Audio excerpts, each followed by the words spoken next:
En estos programas que generalmente nosotros realizamos algunos días a la semana, nos cuidamos mucho de que el programa no se convierta en una cátedra y que sea dirigido a un sector muy limitado, de que esté dirigido ni siquiera a estudiantes de la especialidad. Me estoy refiriendo a que nosotros tratamos de que aquellas cosas que no conoce el público o que caen en un error que tenemos todos, y es que a veces no sabemos decir yo no sé, y nos pasamos años tratando un tema sin saber de qué estamos hablando. Por tanto, nosotros lo que tratamos es de orientar. En el caso del tema que le vamos a tratar al doctor Willamo, no se trata de que el doctor es un experto en enfermedades infectocontagiosas. No, pero es un médico que está activo y que conoce lo que tiene que conocer un médico sobre algunas enfermedades. Teniendo en cuenta que el principal consejo que a los médicos le damos es que cuando les llegue un paciente, no se circunscriban a su especialidad, sino que piensen en cualquier otra eventualidad. Por ejemplo, si hay dengue, piensa en dengue. Si hay coronavirus, piensa en coronavirus. Esto pasó mucho en Estados Unidos. Cuando llegaba un paciente que no le dice al médico que viene de un país tropical, con una enfermedad tropical, el médico en Estados Unidos generalmente no piensa en eso y se pone a dar vuelta. Entonces, nosotros queremos conversar con el doctor Willamo, como decía nuestro primer libro, donde aprendimos a leer. Yo recuerdo que la primera frase escrita de un libro verde que nuestra maestra de alfabetización decía, yo juego. Decía, entonces, yo juego con la bola, yo juego con el trompo, yo juego. Entonces, esa era la primera lección. Sí, nunca son cosas que no se lo olvidan a uno. Mi mamá me mima. Mi mamá me ama. Sí, ¿Te acuerdas? Sí. Mi mamá me mima. Sí. Doctor, ¿qué es el dengue? Bueno, definitivamente buenos días, y sí, el tema que ha estado en la palestra en los últimos días desde el punto de vista de lo que es la gran demanda de servicios médicos que está teniendo, el abarrotamiento de emergencias y clínicas con pacientes febriles, sobre todo niños. Esa pregunta, ¿es cierto el abarrotamiento? Sí, pero también tendríamos que analizar las causas del abarrotamiento, y es un poco también el pánico que se genera cuando las informaciones que se están dando están mezcladas. O sea, cuando hay informaciones que van en el camino de orientar hacia qué está sucediendo con una enfermedad de tipo brote epidémico, como sobre todo infeccioso, como también cuando hay otras personas acusando a autoridades. Lo que ha sucedido siempre, históricamente en la República Dominicana, siempre ha habido alguien en la oposición que acusa a los que están dirigiendo de estar descuidados con el dengue. Eso que usted está diciendo, mire el periódico. Ayer vino un político y nos dijo que están politizando el dengue. Los dos principales diarios de República Dominicana tienen el mismo titular, pero en rojo, sí. uno. Sí, pero esto es tremendismo, es verdad. Lo que pasa es que hay que ver en el contexto en el que está diciendo que lo están politizando. Cuando dice, lo están politizando porque están escondiendo las informaciones. Eso es, entonces, no sabemos quién está politizando en ese momento. Y hemos tenido otras declaraciones también de otros exministros de salud que han estado diciendo que se están escondiendo las informaciones. Además, especular, como escuché a alguien decir, yo te aseguro que deben haber 60 muertos. Pero no es lo que tú asegures, lo que tú digas. O sea, porque ya para esta época, por el número de casos, o sea, señores, las estadísticas no se manejan así, ni tampoco. Esas son enfermedades de notificación obligatoria, que todas las clínicas y hospitales del país, cuando diagnostican un dengue de manera formal, tienen que notificarlo al Ministerio de Salud para que entonces se puedan colectar esas estadísticas. Y eso es sagrado, eso no es una actividad nueva ni de este gobierno, sino de mucho tiempo antes, que en todas las direcciones provinciales de salud piden a todas las clínicas y hospitales semanalmente el envío de esas notificaciones para poder colectar esas informaciones, que no es solamente sobre dengue.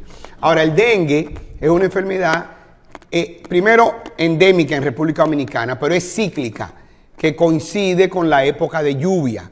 Coincide con la época de lluvia. Cuando las lluvias aumentan, que hay acúmulo de agua en algunos lugares, crece el mosquito, y además con calor y humedad, como ha sido esta temporada, con mucha humedad, muchas tormentas y huracanes y ciclones, pero desde la costa norte, que traen humedad y favorecen que el mosquito crezca.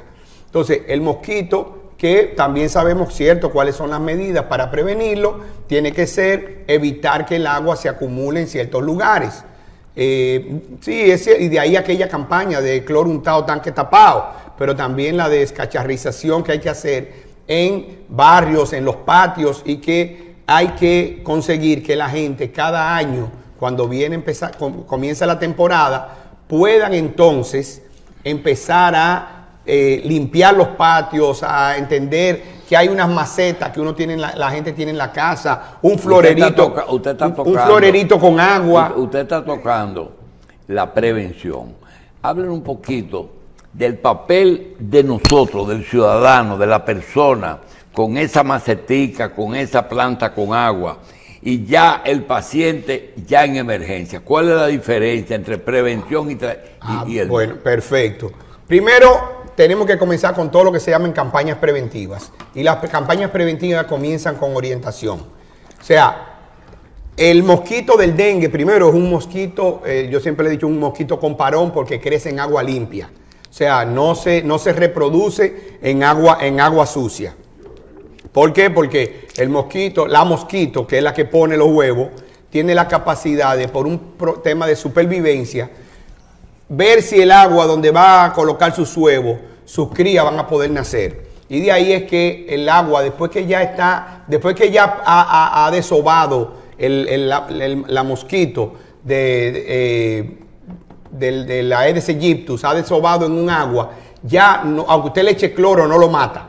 Porque lo que tiene que evitar es que ponga en ese sitio. Y por eso es que usted le pone unas gotas de cloro al agua limpia antes de que haya, entonces, ¿verdad?, desovado. Pero cuando usted vio esos gusanitos que se ven ya, que es el mosquito que está desovando y creciendo, ahí lo único que puede hacer es deshacerse de eso. Eso es desde el punto de vista ciudadano, pero también en los patios, donde pueda estarse acumulando agua. Y mire, don Julio, ¿usted sabía que la borra del café sirve mucho para eso? Que si la ¿Para gente, matarla o para evitar que crezca? Ajá, Claro, porque es el olor. La mosquito huele el agua, y si el agua no está tiene que estar blanca, nítida, limpia, se va y no desova. Entonces, hay lugares donde se aprovecha la borra del café, y en los patios, en la grama, donde puede haber sitios que se acumule el agua, se echa la borra del café. Y es algo biológico, natural, que evita el estamos hablando del dengue. Del dengue. Este mosquito, en sus diferentes especies, ¿cuáles son las principales enfermedades que transmite el mosquito?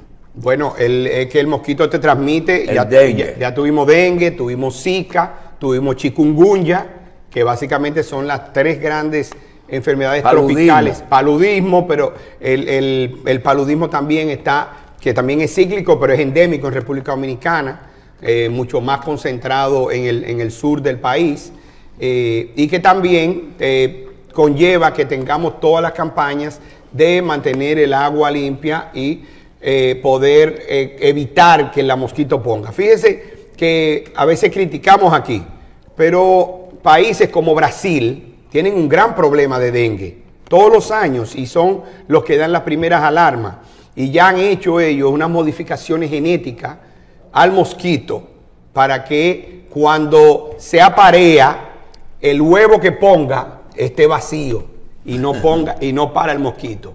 Porque no es un tema de matar mosquitos. Usted se recuerda de Amiro Pérez Mera, cuando dijo que matáramos cada uno, ¿cuántos mosquitos eran? 7. No, fue Rodríguez Soldevila. No, fue Amiro Pérez Mera. Ajá. Fue Amiro Pérez Mera que dijo que cada dominicano mosquitos. tenía que matar 7 mosquitos, calculó los mosquitos por dominicano. Dios. Y eso iba a acabar con eso. O sea, y lo que han encontrado, sitios donde tienen situaciones peores que nosotros, es eso, es modificación genética del mosquito. Y de hecho, en muchas, lo que pasa es que al final de cuentas, los investigadores que hacen eso, don Julio, han tratado de hacer negocio con eso y de venderte el mosquito genéticamente modificado para que tú lo traigas, lo exportes, y lo importe, entonces pueda generar eso aquí. Pero eso tampoco tiene un efecto inmediato. Ese es un tema de más largo plazo. Entonces, lo otro es, cuando comienzan la sintomatología, los síntomas febriles, que es lo primero. Entonces, el mosquito pica a la persona. Sí, pica a la persona, transmite el virus, y el virus se incuba y dura en lo que comienzan a elevarse los indicadores, los anticuerpos, hasta 4 días, por lo menos 4 días. Pero recuerden también que como una enfermedad cíclica, también tiene un pico donde la sintomatología se agrava y después empieza a descender porque el organismo tiende a defenderse de manera natural. ¿Y cuáles son los síntomas? Los síntomas son básicamente fiebre, dolor del cuerpo, y cuando hay síntomas de alarma, que entonces van a empezar a disminuir, sobre todo una de las cosas que monitoreamos, las plaquetas, para evitar que hayan los sangrados. ¿Con qué se puede confundir? No, al principio con cualquier otra enfermedad viral. Pero con una gripe. Hasta con una gripe en un momento, porque tiene dolor de cabeza, tiene dolor del cuerpo, tiene mucha fiebre. Entonces, por eso decía, cuando estamos en épocas donde hay gripes, donde empieza la influenza por el tiempo, seguimos teniendo coronavirus, o sea, seguimos teniendo COVID, seguimos teniendo dengue y tenemos las otras enfermedades que están ahí, puede haber una gran confusión. Entonces, al principio no es tan fácil. ¿Cuándo amerita hospitalización? Porque ese es otro punto. ¿Qué tan rápido estamos hospitalizando a las personas y a los niños? Yo creo que muchas veces obedece también a presión, ¿verdad? ¿Por qué? Porque hay realmente síntomas de alarma, lo podemos seguir monitoreando de cerca, desde la casa, con hemogramas diarios, para poder ir monitoreando esas plaquetas, o no solamente diario, podría hacerse dependiendo cómo esté el comportamiento, hasta con menos horas.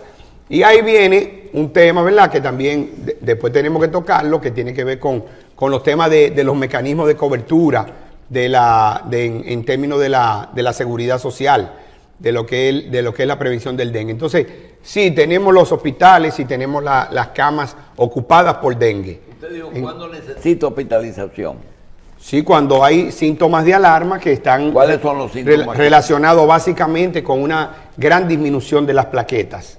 ¿Verdad? La fiebre no cede, gran disminución de las plaquetas, y normalmente se expresan a partir del 5.º día de la fiebre. O sea que no es con la primera fiebre, no es con la segunda fiebre. Entonces, tan pronto tengo el diagnóstico, todo lo que tiene que hacer es una buena hidratación y mantener el paciente monitoreado constantemente. Y de aquí es que también el gran rol que deben jugar las sociedades médicas, como de hecho lo está haciendo ahora mismo la Sociedad Dominicana de Pediatría, que está haciendo los llamados de atención, pero también Don Julio, importante, porque usted decía algo que nos lo enseñaba en la escuela de medicina. Solamente se diagnostica lo que usted piensa y lo que usted conoce. Si usted no conoce una enfermedad, no tiene forma de diagnosticarla. Entonces, como el dengue tiene variantes y cada año puede variar y pueden tener manifestaciones, aunque tiene una serie de manifestaciones comunes, también tiene manifestaciones diferentes según la variante del año, que debe entonces educarse al personal de salud para que conozca cómo está sucediendo.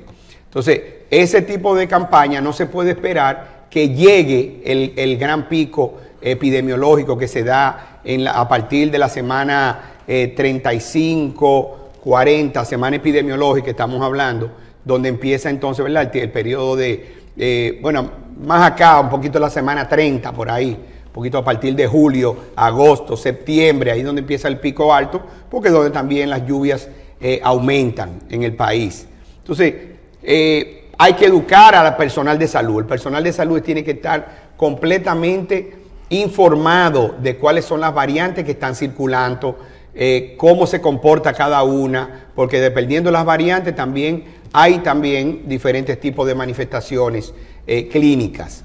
El monitoreo, como le decía, tiene que hacerse constante, pero no necesariamente a todos los pacientes van a ameritar hospitalización. Solamente el que tiene síntomas de alarma grave. Ahora, hay que estar haciendo el monitoreo. La familia, en contacto con su médico o con un centro de salud. ¿Qué pasa? Que cualquier médico que tiene muchos pacientes, ahí veíamos una nota en el periódico que un médico tenía 16 pacientes ingresados por dengue. Un pediatra. Bueno, depende, su volumen, dónde trabaje, etcétera, etcétera. O sea, y también con qué facilidad el médico toma esa decisión de ingresar a los pacientes. No estamos criticando que se ingresen los pacientes. Estamos diciendo que hay un periodo en el cual se puede monitorear al paciente febril, incluso ya diagnosticado con dengue, para usted determinar la necesidad de tener que hacer un internamiento. O sea, de no festinar los internamientos. Y también el tipo de campañas en los medios de comunicación que se pueden hacer. ¿Por qué? Porque cuando llevamos el tema de una enfermedad cualquiera a la parte del tremendismo comunicacional, entonces pudiera generar pánico en la población. Porque la población escucha mucho lo que dicen los comunicadores. Entonces, cuando los comunicadores estamos hablando en un medio y la gente tiene cierta credibilidad en eso, sobre todo cuando hablamos de noticias que entienden que son impactantes, si las maximizamos, o sea, si no somos totalmente objetivos, porque queremos, muchas veces por querer hacer un llamado de atención, entonces no somos totalmente objetivos. Y la población necesita información puntual, pero objetiva de qué hacer. No descuidarse, sino qué hacer en cada etapa, cuándo acudir a su médico, cuándo llamar a su médico. Pero ahí hay otro tema, don Julio. Los médicos dominicanos, su práctica no está organizada de manera colectivizada. No estoy hablando de colectivizada en forma de gremios. Estoy hablando de cómo se hace la práctica médica dominicana. Cada médico, su consultorio, con sus pacientes, con su enfermera o su asistente, y que toma la presión, toma la temperatura, lo pesa, lo mide, hace todo. Y entonces ese médico que tiene capacidad para ver 30 niños o 30 pacientes en un día, con su típica hora de almuerzo o no, 30, 40, dependiendo la especialidad, probablemente no tenga tiempo para ver 60 en un día, y ese día está abarrotado. Es más fácil derivar hacia la emergencia, pero en la emergencia volvemos al mismo punto. O sea, las salas de emergencia de la mayoría de las clínicas de la República Dominicana no están preparadas para un abarrotamiento, porque no solamente están llegando los pacientes de dengue, están llegando los pacientes con otras dolencias que asisten a la urgencia. La sala de emergencia o urgencia no puede convertirse en una sala de consulta. No puede convertirse en una sala de consulta. ¿Qué hacen otros sistemas que están más preparados? Tienen un área de triaje. Entonces, en esa área de triaje que usted pasa antes de entrar a la emergencia, se colecta algún tipo de información, se determina si lo suyo es una real emergencia que amerita que lo mediquemos aquí en el centro y le hagamos una prueba diagnóstica, o si lo puedo seguir manejando de manera ambulatoria y ese paciente no pasa allá y me descongestiona el área. Entonces, hay muchos factores que se conjugan desde el punto de vista de la atención y de ese famoso o de ese abarrotamiento, no debí usar el término famoso abarrotamiento, sino el abarrotamiento al que estamos llamando, al que se está publicando en todos los medios de prensa. O sea, la gente no tendría que estar toda en la sala de emergencia esperando que lo vea el mismo médico de la emergencia a todos los pacientes, que no hay la capacidad. Probablemente si usted tiene 5 camillas ahí y tiene 30 pacientes afuera, definitivamente el tiempo de espera va a ser más alto. Pero como no ha habido un triaje, tampoco ha habido una clasificación de los pacientes y usted no sabe a quién decidir, quién entra primero y quién entra después. Y ahí puede estar llegando un paciente con... No funciona el orden de llegada, sino la gravedad del paciente. Cuando hay un sistema de triaje, funciona la gravedad del paciente, que eso es un sistema que entonces se clasifica por colores, que dependiendo por lo que llegue. Pero si ahí te llega una persona con dolor de pecho, que usted está sospechando que es un infarto, ese paciente tiene una prioridad. Tiene una prioridad. Ahora, cuando usted le pasó por encima a una mamá con su muchachito con fiebre y dijo, yo llegué primero, ahí se armó el lío en esa emergencia. Ay, Dios mío. Entonces, ¿cuántas clínicas tienen separadas las emergencias pediátricas de las de adultos? No muchas. O sea, estamos hablando, y señores, no nos concentremos en las grandes clínicas del país, pensemos en el país completo. A pesar de que en términos de la práctica privada, las clínicas han crecido, han mejorado mucho sus infraestructuras, pero todavía no para la capacidad que necesitamos desarrollar con esto. Y también el hecho de que los pacientes cuenten con un seguro médico le da la facilidad y la tranquilidad de decidir dónde voy. O sea, con esto yo decido dónde voy. Y cuando es una emergencia, usted puede decidir si se va a una práctica pública o a una práctica privada, independientemente del seguro que tenga, porque lo protege la misma ley de que las emergencias, los seguros de salud, las ARS en este caso, tienen que darte los servicios de emergencia, no importa dónde se originen. O sea, aún usted sea un contributivo en una ARS privada, si usted tiene una emergencia real, puede llegar a una clínica. Si es un subsidiado también, con una emergencia puede llegar a una clínica. Entonces, ese tipo de cosas hace que muchos pacientes que antes pasaban por el hospital, pasen ahora también por clínicas privadas con estructuras de salas de emergencia mucho menores que las que tienen los hospitales grandes. La tendencia también, ir al hospital más grande, porque eso es lo natural. La gente va a ir al hospital donde entiende que está la atención.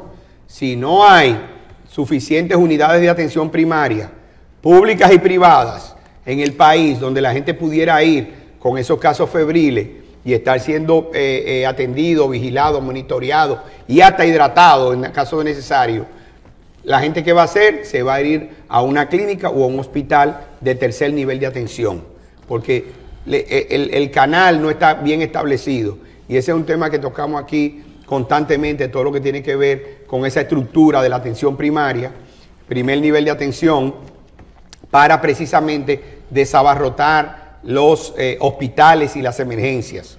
Pero si usted entra al negocio privado, don Julio, para la clínica, no, la atención primaria, eso no es un problema. Yo necesito que los pacientes vengan aquí y aquí lo voy a estudiar. Entonces, tenemos como una cantidad de cosas ahí que es importante que nosotros veamos de cara a cómo seguimos organizando la gestión.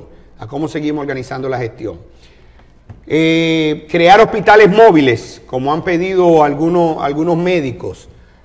Eso no deja de ser aberrante del todo, tendríamos que Y seleccionar la situación las es tan seria localidades. que necesite tiendas de campaña en los parqueos de los hospitales. ¿Es tanto el abarrotamiento? Yo creo que por eso mismo, hablar de hospitales móviles quizás no sea lo necesario. Ahora, si usted tiene la sala de espera de la sala de emergencia abarrotada, entonces es probable que tengamos que hacer un área de triaje, como hablábamos ahorita, aunque la tengamos que hacer afuera, en una tienda de campaña. O sea, en una carpa. Y de 10 pacientes que vayan a una emergencia con síntomas, ¿qué porcentaje podría necesitar una cama? No tengo no es tan alto. No es alto el número. Si fuera alto, cuando entramos a los miles de casos, tuviéramos ya un problema, ¿Y ese paciente de atención. Con diagnóstico ya de dengue, ¿cómo puede contaminar a otra persona? No, solamente cuando el mosquito lo pica a él y entonces el mosquito pica a otra persona. Después que ha pasado ¿Hay el proceso. vacuna contra el dengue? Sí, ahora mismo ya hay una vacuna que salió este año contra el dengue. No está todavía en la República Dominicana. Las autoridades están hablando de traer esa vacuna y empezar a colocarla. Hay una vacuna nueva que acaba de ser puesta en el mercado precisamente para los pacientes con dengue. Bien, vamos a hacer una pausa con el doctor Whelan.